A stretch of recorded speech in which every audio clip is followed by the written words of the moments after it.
പോർക്കളം ഒരുങ്ങിയോ എന്നാണ് ചോദ്യം. നിലമ്പൂരിൽ പോർക്കളം ഒരുങ്ങിയല്ലോ അല്ലേ?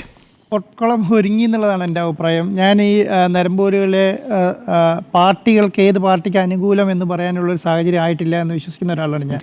കാരണം എന്തുകൊണ്ടാണെന്ന് പറഞ്ഞാൽ ആ സ്ഥലം എപ്പോഴും ആൾക്കാരെ നോക്കി ഓട്ടുന്നത്. കാരണം അതൊരു മലയോര മേഖലയാണ്. മലയോര മേഖലയിൽ വ്യത്യസ്തം സാധാരണക്കാർ, കർഷകർ, ആദിവാസി പിന്നോക്ക വിഭാഗങ്ങളിൽപ്പെട്ടവർ, ഈഴവര സമുദായത്തിൽപ്പെട്ടവർ, ക്രിസ്ത്യൻ സമുദായം, അങ്ങനെ വലിയ രീതിയിൽ വലിയ ബഹളങ്ങളില്ലാതെ, വലിയ രാഷ്ട്രീയ കോലാഹലങ്ങളില്ലാതെ സ്വസ്ഥമായ രീതിയിൽ അവരുടെ കൂടെ നിൽക്കുന്ന ഒരാളെ സപ്പോർട്ട് ചെയ്യുക എന്നുള്ള ശൈലിയോടുകൂടി ജീവിക്കുന്ന ഒരു ജനവിഭാഗമാണ് നിലമ്പൂരിലെ. അതുകൊണ്ട് എന്ത് സംഭവിച്ചു? അതുകൊണ്ടാണ് ഈ ആര്യാട് മുഹമ്മദൊക്കെ ഇത്രയും കാലങ്ങളോളം അവിടെ നിൽക്കാൻ കാരണം. അതിനകത്ത് വേറെ തന്നെ അവിടെ കൃഷി ചെയ്യുന്നവരും കർഷകരും എല്ലാം കുടിയേറ്റ കർഷകരാണ്. ഈ കോട്ടയത്തിൻ്റെ ഭാഗത്തു നിന്നും പത്തനംതിട്ടയുടെ ഭാഗത്തു നിന്നും ഇടുക്കിയുടെ ഭാഗത്തു നിന്നും പോയ സാധാരണക്കാരെ കുടിയേറ്റ കർഷകർ, അവരെ സംബന്ധിച്ചിടത്തോളം അവരുടെ ബ്ലഡിൽ ഒരു പരിധിവരെ കോൺഗ്രസ്സുകാരുള്ളത് കൊണ്ടാണ്. അപ്പം അന്ന് ആര്യാട് മുഹമ്മദ് എടുത്ത ഒരു നിലപാടെന്ന് പറയുന്നത് ലീഗിനെ തള്ളിക്കൊണ്ട് എന്ത് ചെയ്യും, കോൺഗ്രസ്സിനെ ഒറ്റക്കെട്ടായി നിൽക്കാൻ വേണ്ടി ഒരു സംവിധാനം നടത്തി അവിടെ. അപ്പോൾ അതുകൊണ്ട് അവിടെ ലീഗ് പറയുന്നതല്ല, ഞങ്ങൾ പറയുന്നത് ലീഗ് കേട്ടാൽ മതി എന്നുള്ളൊരു നിലപാടായിരുന്നു ആര്യാട് മുഹമ്മദ് ആ കാലത്ത് എടുത്തുകൊണ്ടിരുന്നത്. അതുകൊണ്ട് ആ കാലത്ത് ആര്യാട് മുഹമ്മദിന് ലീഗിനോടും പിന്നെ അതുപോലെ തന്നെ ഈ കൊലപാതകങ്ങളൊക്കെ ഉണ്ടാകുന്നത് കൊണ്ടാണ്. അപ്പോൾ ഇടതുപക്ഷത്തോടും ശക്തമായ രീതിയിൽ നിലപാടെടുക്കുന്ന ഒരു രാഷ്ട്രീയ നേതാവ് എന്നുള്ള നിലയ്ക്ക് വലിയൊരു പേര് കിട്ടിയിട്ടുണ്ടായിരുന്നു. അങ്ങനെ പോയ സമയത്ത് കുറച്ചും കൂടെ കഴിഞ്ഞപ്പോൾ ഒരു 4-5 ടേമൊക്കെ കഴിഞ്ഞപ്പോഴത്തേക്കും ലീഗ് അവിടെ ശക്തി പ്രാപിക്കാൻ തുടങ്ങി. അപ്പോൾ സത്യം പറയുകയാണെങ്കിൽ ഇപ്പോൾ കോൺഗ്രസ് ആണോ അവിടെ വലുത്, ലീഗാണോ വലുത്? പക്ഷേ ലീഗും കോൺഗ്രസിനോടൊപ്പം തന്നെ ശക്തി പ്രാപിച്ച ഒരു പാർട്ടിയായി നിലമ്പൂർ മണ്ഡലത്തിൽ വന്നു എന്നുള്ളതാണ്. ശരിക്കും പറഞ്ഞിട്ടുണ്ടെങ്കിൽ ഈ ആര്യാട് ഷൗക്കത്തിൻ്റെ തോൽവിയിൽ ഒക്കെ ലീഗിൻ്റെ പ്രാദേശിക നേതാക്കന്മാരുടെ, ഞാൻ പറയില്ല, പ്രാദേശിക അണികളുടെ ശക്തമായ ഒരു നീക്കം ഉണ്ടാകുന്നു എന്ന് ഞാൻ വിചാരിക്കുന്നത്. അപ്പം അന്ന് പുറത്തുനിന്ന് വന്ന ആളാണ് അത്. ഈ പറഞ്ഞാണ് ഈ വെള്ളപ്പൊക്കം വരുമ്പോൾ മണ്ഡലത്തിലേക്ക് വരികയും വെള്ളപ്പൊക്കം കഴിഞ്ഞാൽ തിരിച്ചു പോവുകയും ചെയ്യുന്ന ആളാണ് PV അൻവർ എന്ന് പറഞ്ഞതാണ്. മനസ്സിലായോ? അപ്പോൾ അന്ന് പറയുന്നത് PV അൻവർ പറഞ്ഞത്, ഞാൻ തിരിച്ചു പോകുന്ന സമയത്ത് നിങ്ങളുടെ കഴിക്കോളും ഊരിക്കൊണ്ടാണ് ഞാൻ തിരിച്ചു പോവുക എന്ന് പറഞ്ഞ ആളാണ് PV അൻവർ. അപ്പം അങ്ങനെയുള്ള ഒരു സ്ഥലത്ത് അവിടെ ലീഗിൻ്റെ സാധാരണക്കിടയിലുള്ള അണികൾ എന്ത് ഞാൻ വിചാരിക്കുന്നില്ല. ലീഗിൻ്റെ നേതാക്കന്മാർ ഇപ്പം PK ബഷീർ ആയാലും കുഞ്ഞാലിക്കുട്ടി ആണെങ്കിലും വഹാബ് ആണെങ്കിലും ഒക്കെ അവരെ സംബന്ധിച്ചിടത്തോളം ഈ ഷൗക്കത്തിനെ അവിടെ സ്ഥാനാർത്ഥിയാക്കുന്നതിനോട് എതിർപ്പുണ്ട്. പക്ഷേ അണികളെ സംബന്ധിച്ചിടത്തോളം അവർ വർഷങ്ങളായിട്ട് കോൺഗ്രസിനോട് പോരാടിക്കൊണ്ടിരുന്നതാണ് അവിടുത്തെ ലീഗിൻ്റെ അണികൾ. അപ്പോൾ എത്ര രീതിയിൽ ഈ പറയുന്ന ആര്യാട് ഷൗക്കത്തിനെ ഉൾക്കൊള്ളും എന്നുള്ള കാര്യത്തിനകത്ത് എനിക്കൊരു സംശയമുണ്ട്.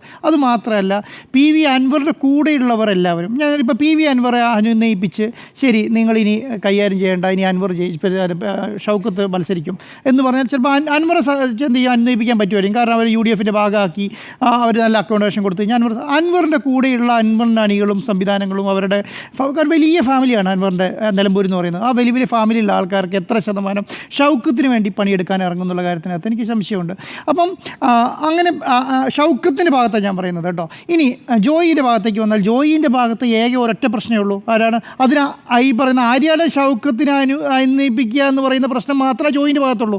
വേറെ ഒരു പ്രശ്നങ്ങൾ അവിടെ സംബന്ധിച്ചിടത്തോളം അവിടെ ക്രിസ്ത്യൻ സമൂഹത്തിൻ്റെ ആണെങ്കിലും മുസ്ലിം സമുദായത്തിൻ്റെ ആണെങ്കിലും ലീഗിൻ്റെ ആണെങ്കിലും ഒരു മലയോര മേഖല. കാരണം ജോയിൻ്റെ വീടിരിക്കുന്ന സ്ഥലമാണ്, ജോയിൻ്റെ മണ്ഡലമാണ്, ആദ്യമായിട്ട് മത്സരിക്കുകയാണ്, ചെറുപ്പക്കാരാണ്, അങ്ങനെയുള്ള കുറേ അനുകൂല ഘടകങ്ങളുണ്ട്. അതുകൊണ്ടാണ് ഈ സർവേകളിലെല്ലാം ജോയിക്ക് അനുകൂലമായിട്ടൊരു നിലപാട് അവിടെ വരാൻ കാരണം. അപ്പോൾ കോൺഗ്രസ് സംബന്ധിച്ചിടത്തോളം ജോയിനെയാണ് ആക്കുന്നതെങ്കിൽ ഒരാളെ മാത്രം അനുനയിപ്പിച്ചാൽ മതി. അത് ആര്യാട് ഷൗക്കത്തിന് മാത്രമാണ്. ജനങ്ങളെ അനുനയിപ്പിക്കാനോ അൻവറിനെ അനുനയിപ്പിക്കാനോ ലീഗുകാരെ അനുനയിപ്പിക്കാനോ ഒന്നും പോകേണ്ട കാര്യമില്ല എന്നുള്ളതാണ്.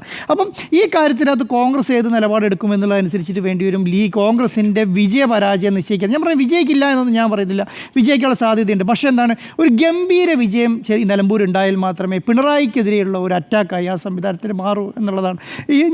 എനിക്ക് എൻ്റെ ഒരു മൈൻഡ് സെറ്റ് വെച്ചിട്ട് ഞാനൊരു കാര്യം പറയാം. ഇപ്പോൾ പിണറായി വിജയനാണോ ആര്യാട് ഷൗക്കത്താണോ ശത്രു എന്ന് ചിലപ്പോൾ PV അൻവറോട് ചോദിച്ചാൽ PV അൻവറിന് ചിലപ്പോൾ മറുപടി പെട്ടെന്ന് പറയാൻ പറ്റിയത് വരില്ല. കാരണം ഇപ്പോഴത്തെ സാഹചര്യത്തിൽ UDFൻ്റെ സംവിധാനത്തിൽ എടുക്കുന്ന തീരുമാനം ഏത് ചെകുത്താലും ജയിക്കുമെന്നാണ് പറഞ്ഞത്. അല്ല ഞാൻ പറയുന്നത്. അപ്പോൾ അങ്ങനെയുള്ള ഒരു സംവിധാനത്തിൻ്റെ ഭാഗമായതുകൊണ്ട് ഞാനൊന്നും പറയുന്നില്ല എന്നുള്ളതാണ്. അപ്പം അത് കോൺഗ്രസ് എടുക്കുന്ന നിലപാട് പോലെ ഇരിക്കും. പിന്നെ രണ്ടാമത്തെ കാര്യം, അവിടെ ആരുടെ MLA ആയിരുന്നു ഉണ്ടായിരുന്നത്? അവിടെ LDFൻ്റെ MLA ആണ് ഉണ്ടായിരുന്നത്. അപ്പോൾ LDFൻ്റെ MLA ആകുമ്പോൾ LDFൻ്റെ സിറ്റിംഗ് സീറ്റിൽ ഒരു MLA ഉണ്ടായിരിക്കുകയും ആ സിറ്റിംഗ് സീറ്റ് MLA രാജിവെച്ച് UDFൻ്റെ ഭാഗമാവുകയും ചെയ്തുകൊണ്ടാണ് ഭരണത്തിൽ. അപ്പോൾ അവിടെ ഒട്ടും വോട്ടിംഗ് ഷെയർ ഇല്ലാത്ത സ്ഥലമല്ല LDFനെ സംബന്ധിച്ചിടത്തോളം. അവിടെ അവിടെ ഏകദേശം ഒരു 10,000-15,000 വോട്ടിംഗ് ഷെയറിൻ്റെ വ്യത്യാസമേ ഉള്ളൂ. ആ വോട്ട് ഷെയർ പിടിക്കാൻ പറ്റിയ ഒരു അവിടുത്തെ ഫേസുള്ള ജനങ്ങളുടെ മുമ്പിൽ നല്ല ആൾക്കാരായ ഒരാളെ സ്ഥാനാർത്ഥിയാക്കി കഴിഞ്ഞാൽ അവിടെ ഒരു ഫൈറ്റ് കൊടുക്കാൻ LDF കഴിയും എന്നുള്ളതാണ്. ഇനി അത് മാത്രമല്ല, നേരത്തെ നിങ്ങൾ പറഞ്ഞതുപോലെ BJP സ്ഥാനാർത്ഥി ഇല്ലെങ്കിൽ ഈ 15,000 വോട്ട് എവിടെ പോകും? ഈ 15,000 എവിടെയും ഒരു സ്ഥലത്ത് പോകണമല്ലോ, ഒന്നല്ലെങ്കിൽ അടുത്ത വർഷത്തെ എടുത്ത് പോകണം. അതിലാണ് ഞാൻ പറയുന്നത് ഈ വെള്ളാപ്പള്ളി നടേശൻ്റെ പ്രസംഗം പ്രസക്തമാകുന്നത്. വെള്ളാപ്പള്ളി നടേശൻ അവിടെ പോയിട്ട് അവരോടെന്താ പറയുന്നത്?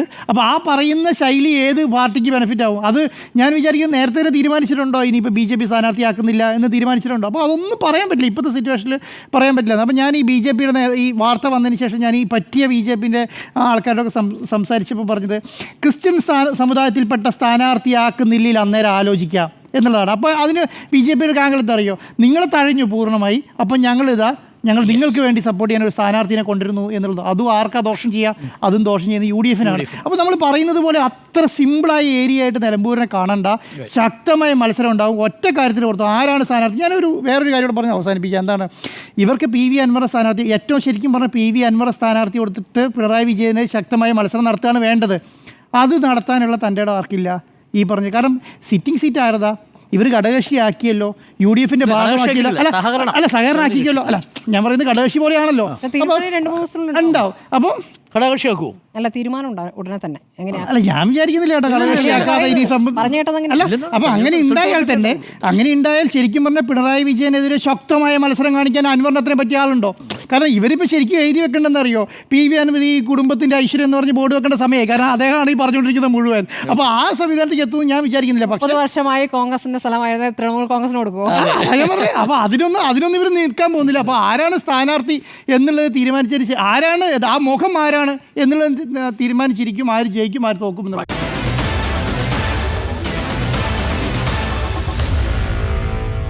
Meet the editors.